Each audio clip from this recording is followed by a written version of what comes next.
getting set up now. Give me a sec. I'll have a full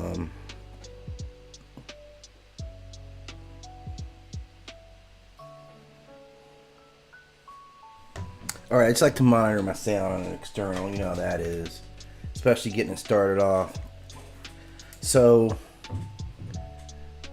this is a good time for me. I wanted to do a deep dive on MOIRAINE since I was just getting into her, or getting into the Wheel of Time. Like, I had kind of been to the series earlier, and then I had broken out of it, and I was just taking this opportunity to go into it. So I figured, look, while I'm here, we can do a deep dive into the myth together. So this is kind of like a file put together based on what's in the wiki about her, give some background information. So we might as well get on into it. This is MOIRAINE DAMODRED, right? And this is her general dossier file. We'll kind of break it down as we go through it here. MOIRAINE DAMODRED dossier file. Universe: The Wheel of Time. Affiliation: AES Sedai, Blue Ojja. Nationality: Kerhinin. Status: Active. Primary role: Seeker, Manipulator of Events, Guardian of the Dragon Reborn. Yeah, she clearly takes this. This is what I've kind of seen as her defining role, is this Dragon Reborn identity. Primary role: Seeker, Manipulator of Events, Guardian of the Dragon Reborn. Threat influence rating: Extreme. Identity overview. MOIRAINE DAMODRED is one of the most consequential individuals operating in the modern turning of the wheel, not because she commands armies or rules nations, but because she moves history by choosing where to stand. She is AES Sedai of the Blue Ojja, an You know, and I'm gonna break out a little piece on that organization as well. I want to talk about that. But man, like, seeing her physical manifestations, what she's done on screen, it's pretty insane, man. Like, I came off having a lot of respect for this character right off the bat, right? She is AES Sedai of the Blue Ojja, an order defined not by raw power but by purpose. Blues dedicate themselves to causes, and MOIRAINE's cause is singular, dangerous, and existential. Right. Find the Dragon Reborn. Guide them. Keep them alive. Prevent the end of the world. I mean, that's a way of reframing what she's doing. I mean, I'm working my way through season 1 right now, and I'll probably end up doing the books, just to be really honest with you guys. But you can kind of see where she's coming at it from, like how this character, really rolls, and you could tell even these kids are kind of testing her along the way.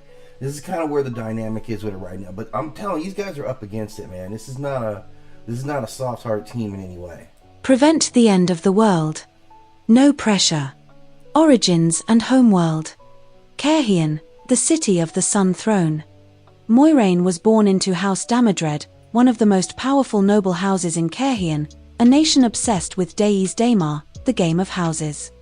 Kerhian is not merely political, it is predatory diplomacy elevated to art. Every word is measured. Every alliance is temporary. Every kindness may be a weapon.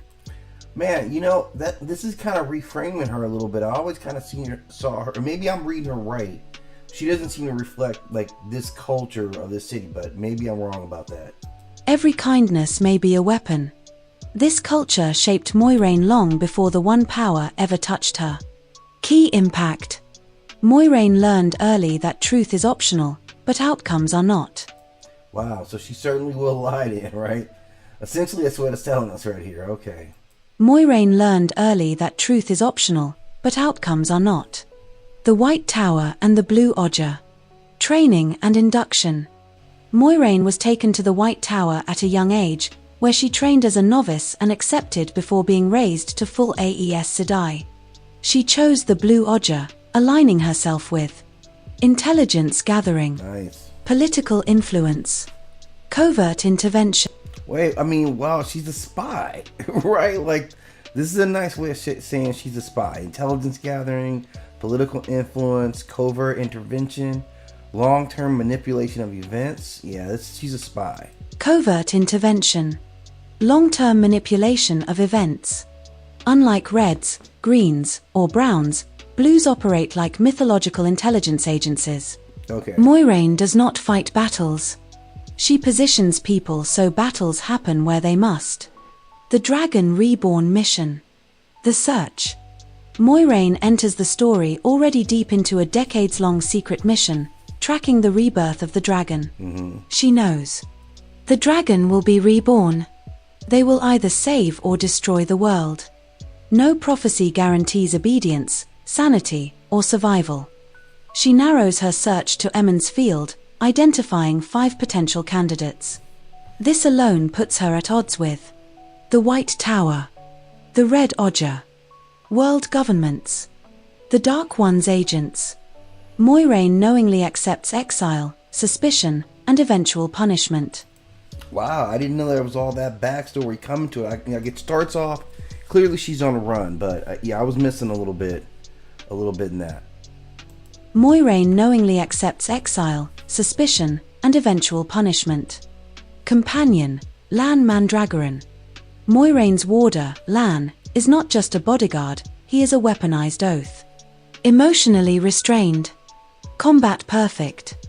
Loyal beyond reason. Their bond is functional, intimate, and tragic, but never indulgent. MOIRAINE does not allow herself the luxury of softness. The one power, abilities, and limitations. Observed capabilities. MOIRAINE is a high-tier channeler, though not the most powerful alive. She is very powerful though, man. Like, if you haven't checked it out, if you've seen that first season, kind of towards the end, she gets into some insane battles. So yeah, she really gets it up. She's really, really polished with her use.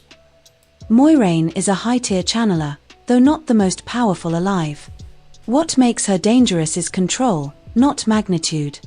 Confirmed abilities include elemental weaving, battlefield scale destruction, defensive shielding, healing, illusions and concealment. All these things I saw, man. Her battle scale, destruction, it was top notch, man. Seemed like she got tired pretty quickly. Not pretty quickly, but you know, she was slinging out some damage. Illusions and concealment. Tactical combat casting under pressure. She consistently demonstrates precision under stress. Multi-thread weaving. Rapid environmental adaptation. Critical weakness, severing. MOIRAINE is cut off from the one power during her confrontation with Ishamaril. This is not just a power loss, it is identity death. For an AES Sedai, severing equals emotional collapse, loss of purpose, social death. Season 2 explores MOIRAINE at her most dangerous and most human. A master strategist without her greatest weapon. Psychological profile. MOIRAINE is not cold, she is disciplined. She withholds truth to preserve outcomes. Which I said she sacrifices trust to preserve survival. She accepts hatred as the cost of success. Her defining trait is burden acceptance. She believes, if the world must hate someone, let it be me. This places her firmly in the mythic. Wow, that's a crazy kind of understanding. If the world must hate somebody, let it be me. And that kind of speaks a little bit more to the whole idea with the dragon himself, right? He had to accept that as well, right? Because the dragon was the one who messed up the world in the first place. But yeah, I definitely could see that about her. You feel that whole vibe about her. This places her firmly in the mythic guardian archetype, the figure who ensures the hero survives, even if the hero never forgives them. Power ranking. Raw power, A. Strategic influence, S+. Political intelligence, S. Emotional sacrifice tolerance, off the charts. Long-term impact, world-altering. MOIRAINE is not the strongest channeler. She is one of the most important people alive. Mythological function.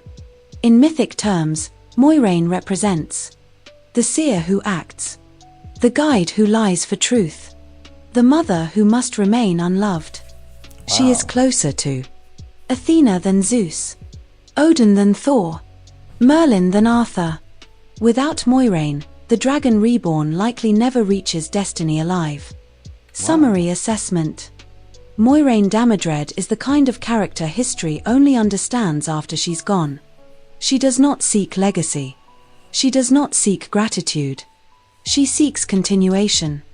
And if the world survives, it will never fully know how close it came to ending. Wow, that's pretty dope. That is a pretty amazing character there. I wanted to kind of get into like the White Tower as well, just so I can get a better understanding. So, we've got some time here. I really just came on, a few minutes ago. So let's understand the White Tower. This is where she comes from. I think this will give a good understanding of how her powers operate and all that, and like what her background is. So let's dig into this White Tower entry. Where the White Tower is. The White Tower stands in the heart of Tar Valon, an island city on the river Erenin, nearly dead center on the map of the world. That placement isn't accidental.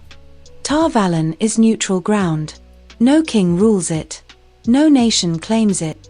That's a pretty important setup right there, right? That no allegiance goes along with that city. Tar Valon is neutral ground. No king rules it. No nation claims it. The message is simple. Power answers to itself. The tower rises so high it dominates the skyline, visible from miles away. If you live anywhere near Tar Valon, you don't forget who's watching. What the White Tower does. On paper, it's a school. In reality, it's a power filter. The White Tower trains women who can channel the one power. Right, okay. Regulates who is allowed to use magic. Decides how magic should be used. Politely interferes in global politics. Okay. They don't rule kingdoms directly. They just advise every ruler who matters. Classic soft power. Ancient, refined, and ruthless when needed. The Odgers, one tower, 7 agendas. 4. Every AES Sedai belongs to an Odger, marked by color and philosophy. Blue Odger, causes, justice, manipulation with a smile. Red Odger, hunt and control male channelers. Wow, that's deep. Like this is a really deep how they're breaking these Odgers out. Okay, this is something about the lore I didn't know. Red Odger, hunt and control male channelers. Green Odger, battle Odger, war ready, last stand energy. Yellow Odger, healing and restoration. Brown Odger, knowledge hoarders, librarians of reality. White Odger, logic above emotion. Grey Odger, diplomacy, treaties, political glue. Same tower.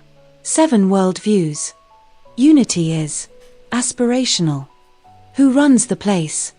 At the top sits the Merlin seat, the symbolic and literal center of AES Sedai authority.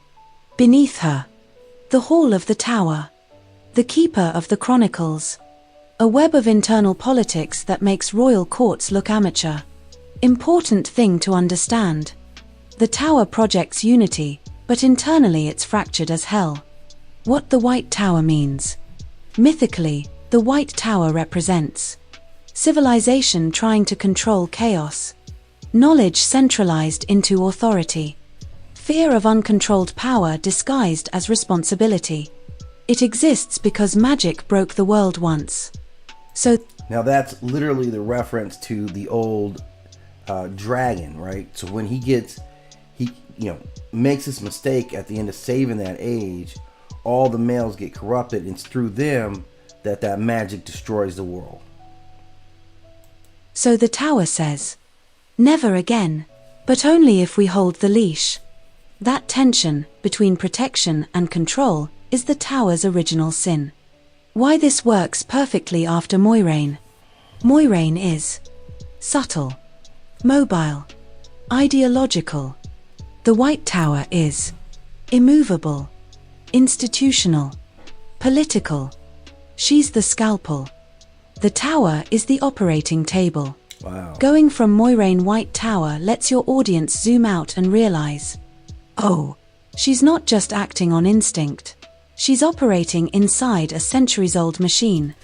Yeah, that was kind of apparent, like the structure of what she's doing, how she's moving. Man, I mean, like, man, the power within it. I wanted to kind of peep in on just like the blue odds. I think I got one prep for you guys.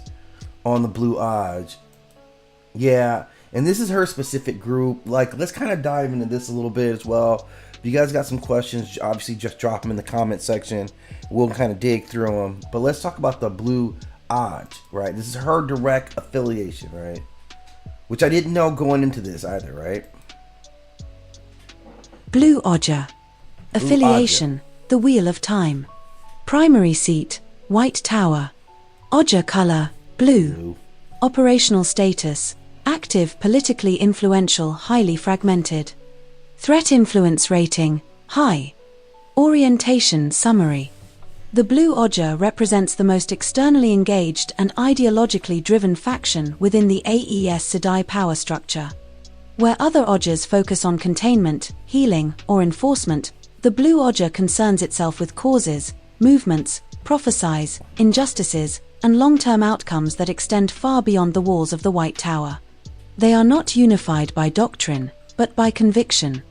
This makes them simultaneously the most effective and the most dangerous Oja within the Tower's ecosystem. Core purpose and philosophy. Primary mandate. To champion causes believed to shape the fate of the world. Unlike Ojas with narrowly defined functions, the Blue Oja operates on interpretive purpose. Each sister selects her own cause: political reform, resistance to tyranny, protection of prophecy, or preparation for the last battle. Philosophical traits. Belief that inaction is complicity. Acceptance that secrecy is often necessary. I'm struggling with how they work. Everybody's basically running their own playbook. Like, you just go find an injustice you personally don't like, and you go out there and handle it.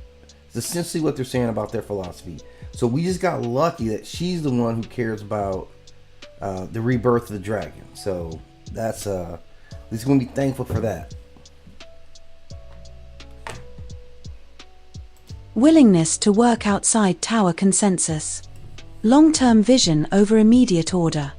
In practice, this means the Blue Oja often behaves less like a monastic order and more like an intelligence network with moral objectives. Structure and internal culture. The Blue Oja lacks rigid hierarchy beyond the Tower's formal ranks. Influence is earned through access to information, strength of personal networks, proven results in the field, reputation for foresight, cultural characteristics, heavy reliance on eyes and ears networks, frequent absences from Tar Valon, informal alliances across Ojas, high tolerance for dissent and debate. Blue sisters are more likely than any other Oja to disagree publicly with the Merlin seat, act independently without approval, conceal information for the greater good. This autonomy makes them invaluable and deeply distrusted. Yeah, I wouldn't trust Political role within the White Tower. The Blue Oja has historically functioned as the ideological engine of the Tower. They shape policy through behind-the-scenes pressure, feed intelligence to sympathetic sitters, influence Merlins through selective disclosure. Wow, I mean, I'm almost feeling like they're kind of insidious to where they're moving right here, right? Like, this is definitely a spy network. Nobody trusts you, and it sounds like that can be for good reasoning. Influence Merlins through selective disclosure. Undermine initiatives they believe threaten the pattern. Notably, the Blue Oja often aligns with reformist or prophetic Merlins, but fractures quickly when leadership diverges from their chosen causes. Tower reality check. Other Ojas accuse the Blues of arrogance. The Blues accuse the Tower of cowardice. Wow. Both accusations are usually correct. Field operations and methods. Blue Oja sisters are rarely idle. Common activities. Political manipulation of nations and rulers. Protection or guidance of Tar Valon. Investigation of prophecies and ancient lore. Counter-shadow operations. Covert alliances with non-AES Sedai actors. Wow. They prefer influence over force, but will not hesitate to use the one power when necessary. Right? Like, I've seen her really get down with that one power as well. And I'm going to have to dig deeper into understanding how this one power really works.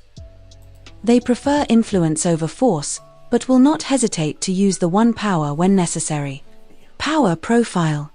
While not the most overtly martial Oja, Blue Sisters are often highly adaptable channelers, skilled in subtle weaves, experienced in real-world conflict conditions. Their true strength lies not in raw power, but in situational dominance, knowing where to be, when to act, and who to move. Notable associated figure. MOIRAINE DAMODRED.